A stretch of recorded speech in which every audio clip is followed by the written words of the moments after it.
ఒక్కోసారి ఒక సినిమా బాగుండడానికి బాలేకపోవడానికి ఆ సినిమా జయాపజయాలకు అసలు సంబంధం ఉండదు. ఉదాహరణకు కమల్ హాసన్, రజనీకాంత్, జయప్రద కాంబినేషన్లో దర్శకుడు బాలచంద్ర గారు తీసిన అందమైన అనుభవం సినిమా అద్భుతమైన కథతో కడుపుబ్బా నవ్వించే హాస్యంతో సాగిపోతుంది. సినిమా ఫలితం ఫ్లాప్.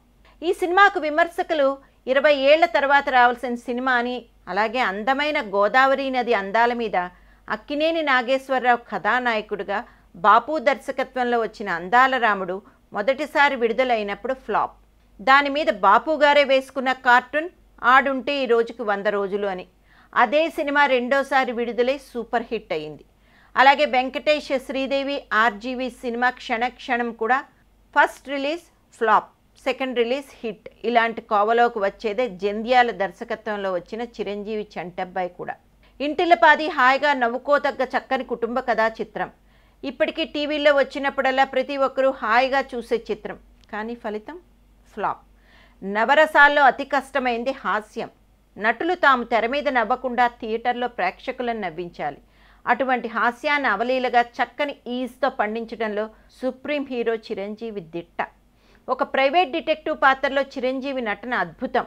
మన్మధుడు, నువ్వు నాకు నచ్చా వంటి సినిమాల్లో అన్ని పాత్రల్లో హీరో పాత్రతోనే కామెడీ చేయించి హీరో మీదే జోకులు వేయటం వంటివి అప్పుడు చూస్తూనే ఉన్నాం. కానీ 2 దశాబ్దాల క్రితమే అటువంటి హీరో పాత్రని చిరంజీవి సినిమాలో చేశారు.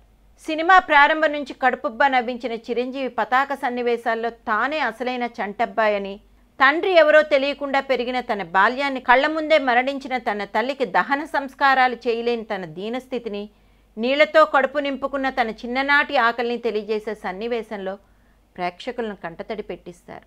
అత్తిలిలో తెలుగు లెక్చరర్, మంచి మిమిక్రీ ఆర్టిస్ట్, మీ అభిమాని అంటూ దర్శకుడు జంధ్యాల గారి బ్రహ్మానందాన్ని ఈ సినిమా షూటింగ్ అప్పుడే చిరంజీవి గారికి పరిచయం చేశారు.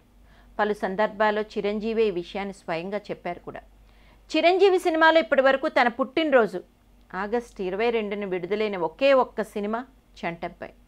సినిమా ఫలితం ఏమైనా కానీ ఈ రోజుకి ఈ సినిమా టీవీలో వచ్చినప్పుడల్లా ఇంటిల్లపాది హాయిగా చూసి ఈ చంటబ్బాయి ప్రతి ఇంటి అబ్బాయి అనుకుంటారు.